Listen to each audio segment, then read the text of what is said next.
और दोस्तों आज की जो स्टोरी है बहुत ही फनी स्टोरी है और बहुत ही बेसिक यहाँ पर ग्रामर का यूज़ किया गया है इस स्टोरी के अंदर। और आपको इस स्टोरी में कई सारे नए इंग्लिश के वर्ड मीनिंग सीखने को मिलेंगे, उनकी करेक्ट प्रोनाउंसिएशन के बारे में पता चलेगा और जो इसका ग्रामर का पार्ट है हम उसे बिल्कुल डिटेल में कवर करेंगे, तो एक एक स्ट्रक्चर को आप बहुत ही आसानी से सीख पाएंगे।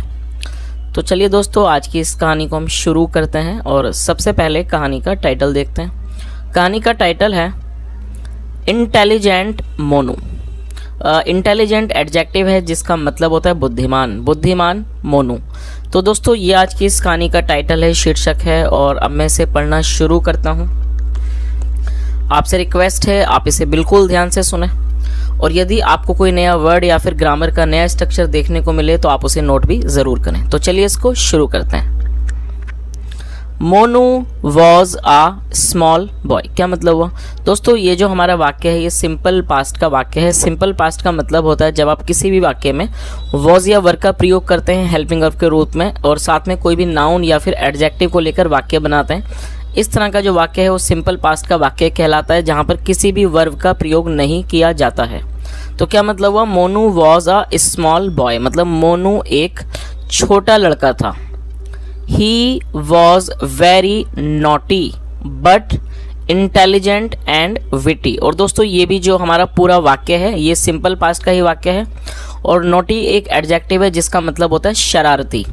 He was very naughty मतलब वह बहुत शरारती था, but लेकिन इंटेलिजेंट, लेकिन क्या था? वो बुद्धिमान था। एंड विटी, और दोस्तों ये जो वर्ड है विटी ये भी एडजेक्टिव है। विटी का मतलब होता है हाजिर जवाब।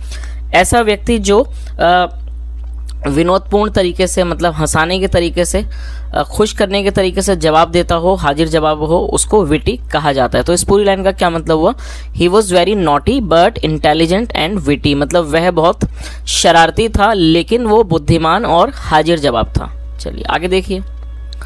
वन डे, एक दिन, Monu's mother sent him to get some fruits and vegetables. क्या मतलब हुआ दोस्तों? ये जो हमारा वाक्य है ये पास्ट इंडेफिनिट का अफर्मेटिव वाक्य है। जब आप पास्ट इंडेफिनिट में कोई भी अफर्मेटिव का वाक्य बनाते हैं तो वहाँ पर वर्ब की सेकंड फॉर्म का प्रयोग किया जाता है। और ये जो वर्ड आप देख रहे हैं ये सेंड की सेकंड फॉर्म है। सेंड मतलब भेजना और सेंट मतलब भेजा। तो क्या मतलब हुआ? वन डे, एक दिन, मोनूज मदर, यहाँ मोनू के बाद एपिस्ट्रोफी एस का प्रयोग किया गया जिसका मतलब होता है काके की, मतलब एक दिन एक दिन, वन डे एक दिन, मोनूज मदर, मोनू की माँ ने, सेंट हिम, उसे भेजा, और ये जो हिम है वो मोनू के लिए यूज किया गया। टू गेट, टू गेट मतलब लाने के लिए, सम फ्रूट्स, कुछ फल, एंड वेजिटेबल्स और सब्जियां। तो इस पूरी लाइन का क्या मतलब हुआ? One day Monu's mother sent him to get some fruits and vegetables, मतलब एक दिन मोनू की मम्मी ने या मोनू की माँ ने उसे भेजा to get some fruits and vegetables, कुछ फल और सब्जियां लाने के लिए। चलिए आगे देखिए।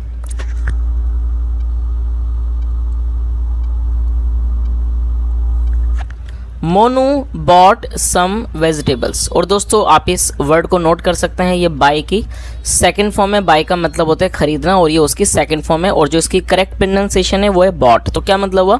मोनू बॉट सम वेजिटेबल्स, मतलब मोनू ने कुछ सब्जियां खरीदी। एंड देन, और फिर, वेंट चला गया, और ये गो की सेकंड फॉर्म है। एंड देन वेंट, और फिर वो चला गया to a fruit vendor. Vendor का मतलब होता है विक्रेता और फ्रूट वेंडर मतलब एक फल बेचने वाले के पास, फल विक्रेता के पास। तो इस पूरी लाइन का क्या मतलब हुआ कि Monu bought some vegetables and then went to a fruit vendor, मतलब मोनू ने कुछ सब्जियां खरीदी फिर वह एक फल विक्रेता के पास चला गया।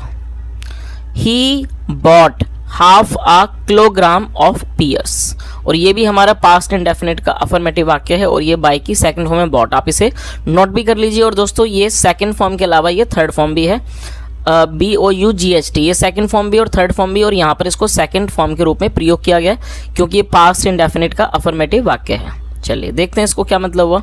He bought half a kilogram of pears, pears मतलब नाशपाती, मतलब उसने आधा किलो नाशपाती खरीदी। हाफ अ किलोग्राम मतलब आधा किलो से नाशपाती खरीदी। बट लेकिन the vendor was dishonest. Vendor मतलब विक्रेता और डिसऑनेस्ट का मतलब होता है बेईमान, और ये हमारा सिंपल पास्ट का वाक्य है। तो क्या मतलब हुआ, but the vendor was dishonest, लेकिन विक्रेता बेईमान था। चलिए आगे देखिए।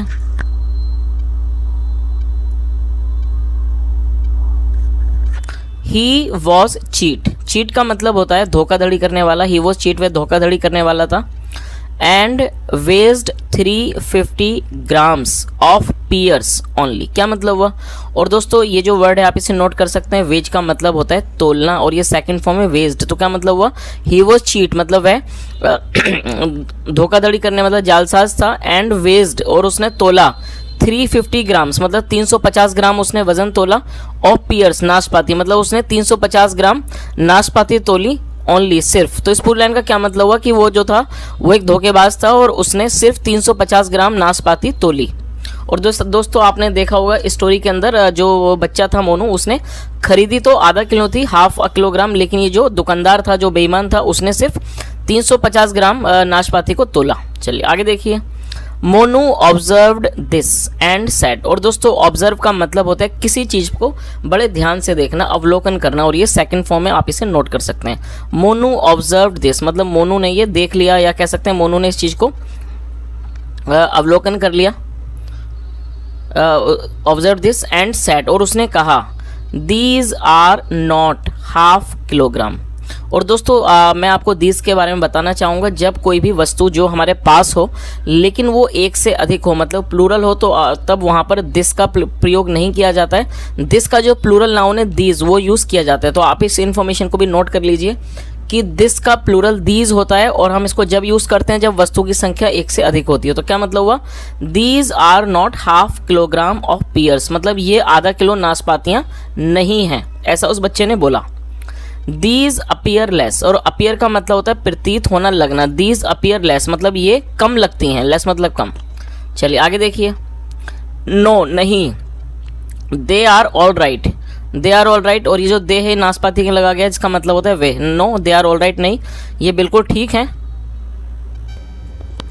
एंड एनीवे, और वैसे भी दे will be easy for you, ये आपके लिए आसान होंगी। दे will be easy for you मतलब ये आपके लिए आसान होंगी। टू कैरी, कैरी मतलब ले जाना, ढोके ले जाना। टू कैरी होम मतलब इसको घर ले जाना। तो उसने क्या जवाब दिया कि भाई कोई बात नहीं, अगर ऐसा है तो दे will be easy for you मतलब ये आपके लिए आसान होगा। टू कैरी होम मतलब इसको घर ले जाना। चलिए आगे देखिए, आगे क्या होता है। Monu was a clever boy, और दोस्तों क्लेवर का मतलब होता है चालाक, और ये एडजेक्टिव है। तो क्या मतलब हुआ, Monu was a clever boy, Monu एक चालाक लड़का था। He gave money for 350 grams of pears to the vendor. क्या मतलब हुआ, और ये जो हमारा वाक्य है ये भी पास्ट इंडेफिनिट का अफर्मेटिव वाक्य है, और ये गिव की सेकंड फॉर्म में गेव। तो क्या मतलब हुआ, ही गेव मनी मतलब उसने पैसे दिए। फॉर 350 ग्राम्स मतलब उसने पैसे दिए 350 ग्राम 350 ग्राम्स ऑफ पियर्स, उसने 350 ग्राम नाशपातियों के लिए पैसे दिए। टू द वेंडर दुकानदार को। तो इस पूरी लाइन का क्या मतलब हुआ कि he gave money for 350 grams of pears to the vendor मतलब उसने विक्रेता को, या कह सकते हैं उसने दुकानदार, उस बेचने वाले को, विक्रेता को 350 ग्राम नाशपाती के पैसे दिए। चलिए आगे देखिए।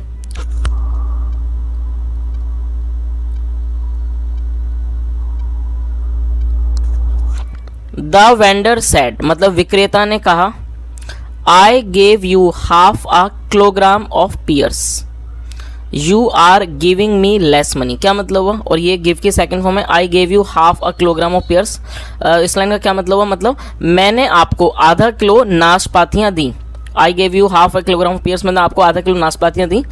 You are giving me less money। और दोस्तों ये जो हमारा वाक्य है आप इसे नोट कर सकते हैं, ये प्रेजेंट कॉन्टिन्यूअस का सेंटेंस है, प्रेजेंट कॉन्टिन्यूअस का वाक्य है। जब किसी भी वाक्य में इज एम आर का प्रयोग किया जाता है और साथ में वर्ब की फोर्थ फॉर्म का प्रयोग किया जाता है, तो इस तरह का जो वाक्य है वो प्रेजेंट कॉन्टिन्यूअस का वाक्य कहलाता है। और यू के साथ आर का प्रयोग किया जाता है हेल्पिंग वर्ब के रूप में। तो क्या मतलब हुआ, you are giving me less money मतलब आप मुझे कम पैसे दे रहे हो। तो इस पूरी लाइन का क्या मतलब हुआ कि वो जो दुकानदार था उसने क्या कहा कि I gave you half kilogram of pears मतलब मैंने आपको आधा किलो नाशपातियाँ दी हैं, you are giving me less money, और आप मुझे कम पैसे दे रहे हो। मोनू रिमार्क्ड, और दोस्तों रिमार्क का मतलब होता है टिप्पणी करना, किसी बात पर कुछ बोलना, और ये सेकंड फॉर्म है मोनू रिमार्क्ड, मतलब मोनू ने इस बात पर टिप्पणी की। नो नहीं, the amount is correct, amount का मतलब होता है रकम, द अमाउंट इज करेक्ट, मतलब ये जो रकम है वो करेक्ट है, मतलब वो बिल्कुल ठीक है। Besides they will be easy for you to count, और दोस्तों बिसाइड्स का मतलब होता है अलावा, इसके अलावा besides they will be easy for you, ये आपके लिए आसान होंगे, मतलब ये आपके लिए आसान होंगे, सरल होंगे। फॉर यू टू काउंट मतलब गिनती करना, to count, and carry in your pocket, और अपनी पॉकेट में इसको कैरी करना, अपनी पॉकेट में इसको लेकर जाना। तो उस बच्चे ने क्या जवाब दिया, उस दुकानदार की बात का उसने क्या जवाब दिया कि भाई ये जो अमाउंट है, जो रकम है वो बिल्कुल ठीक है, और अगर ऐसा है उसके अलावा ये बहुत आसान होंगे आपके लिए गिनती करना, और इनको अपनी पॉकेट में रख के लेके जाना, ये आपके लिए आसान होगा। चलिए आगे देखिए, आगे क्या होता है। The fruit vendor was ashamed for cheating his customer, क्या मतलब हुआ। और दोस्तों आप इस वर्ड को नोट कर सकते हैं, अशेम्ड एडजेक्टिव है जिसका मतलब होता है शर्मिंदा होना। The fruit vendor was ashamed, मतलब जो फ्रूट वेंडर था, जो फल का विक्रेता था, बेचने वाला था, वॉज अशेम्ड वो शर्मिंदा था, फॉर चीटिंग हिज कस्टमर मतलब अपने कस्टमर को, अपने ग्राहक को धोखा देने के लिए, चीट करने के लिए, मतलब उनके साथ चीटिंग करने के लिए, धोखाधड़ी करने के लिए वो शर्मिंदा था। चलिए दोस्तों अब इस कहानी का जो मॉरल है वो भी एक बार देख लेते हैं। मॉरल क्या है इसका, tit for tat, tit for tat का मतलब होता है जैसे को तैसा, मतलब जैसा कोई व्यक्ति कर रहा है उसी के साथ भी वैसा ही किया जाए तो इसे टिट फॉर टैट कहा जाता है। तो दोस्तों ये एक बहुत छोटी सी कहानी थी, लेकिन मैं उम्मीद करता हूँ कि जो कहानी का संदेश है बहुत ही आपको अच्छे से समझ आया होगा। जैसा हमने देखा कि इसके अंदर जो छोटा सा बच्चा था मोनू, जब वो किसी दुकान पे गया, उसने फल खरीदे थे, जो दुकानदार था वो बेईमान था, उसने कम वजन तोला, लेकिन जो बच्चा था वो काफ़ी समझदार था, उसने वो चीज़ देख ली और उसने उसको उतने ही पैसे दिए जितना उसने उसको फल दिया। तो दोस्तों ये आज की एक बहुत छोटी सी कहानी थी, और मैं उम्मीद करता हूँ कहानी आपको अच्छी लगी होगी। और मैंने यहाँ पूरी कोशिश की है आपको हर वर्ड की मीनिंग बताने की, उसके अलावा ग्रामर का हर स्ट्रक्चर को समझाने की मैंने पूरी कोशिश की है। यदि आपको मेरा प्रयास अच्छा लगा हो और कहानी भी अच्छी लगी हो तो आपसे रिक्वेस्ट है वीडियो को जरूर लाइक करें, शेयर करें, चैनल को भी सब्सक्राइब करें, और दोस्तों कमेंट करके जरूर बताएं यदि आज आपने कोई भी नया वर्ड या फिर ग्रामर का नया स्ट्रक्चर सीखा हो तो कमेंट के माध्यम से कृपया करके जरूर बताएं। यहाँ तक सुनने के लिए thank you so much, have a nice day and bye.